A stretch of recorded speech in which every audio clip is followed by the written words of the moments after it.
جانب اگر دیکھیں تو انڈسٹری کے اندر ایک بہت بحران ہے. 15 لاکھ لوگ ٹیکسٹائل انڈسٹری سے جو اطلاعات آ رہی ہیں کہ آلریڈی بے روزگار ہو چکے ہیں. سٹیل انڈسٹری آپ کی تقریباً 80% بند پڑی ہے.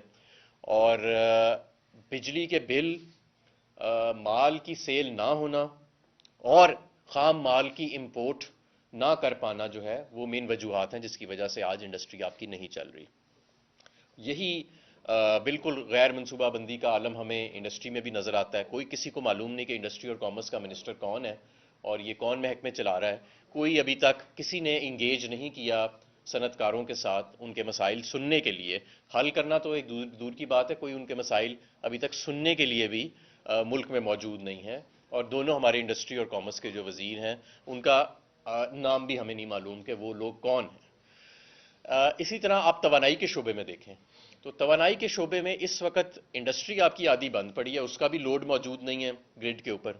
سردیوں کی وجہ سے گھریلو صارفین ایئر کنڈیشنرز نہیں چلا رہے، وہ لوڈ بھی آدھا ہو جاتا ہے. اس کے باوجود، اس آدھے سے بھی کم لوڈ کے باوجود آج آپ بجلی جو ہے وہ پوری سپلائی نہیں کر پا رہے. اس وقت پورے ملک میں لوڈ شیڈنگ ہے، گیس کی بھی ہے اور بجلی کی بھی ہے.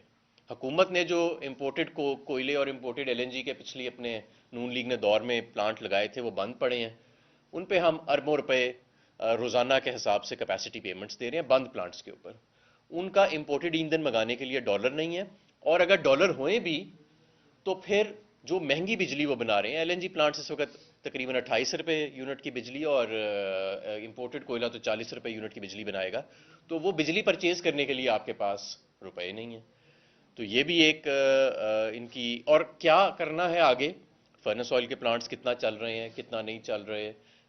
آپ کے ملک میں ایل این جی پلانٹس کتنا چل رہے ہیں، آپ کی لوکل گیس کتنی ڈیورٹ کی گئی ہے ان کو چلانے کے لیے اور اس کرائسس سے بچانے کے لیے. ابھی تک اس کا ہمیں کوئی کسی قسم کا، کسی ہمارے انرجی کے وزیر نے، بجلی کے یا پیٹرولیم کے وزیروں نے جو 3-4 لوگ اس وقت چلا رہے ہیں، کسی نے آج تک ہمیں کوئی منصوبہ نہیں بتایا کہ یہ کیا کرنا ہے.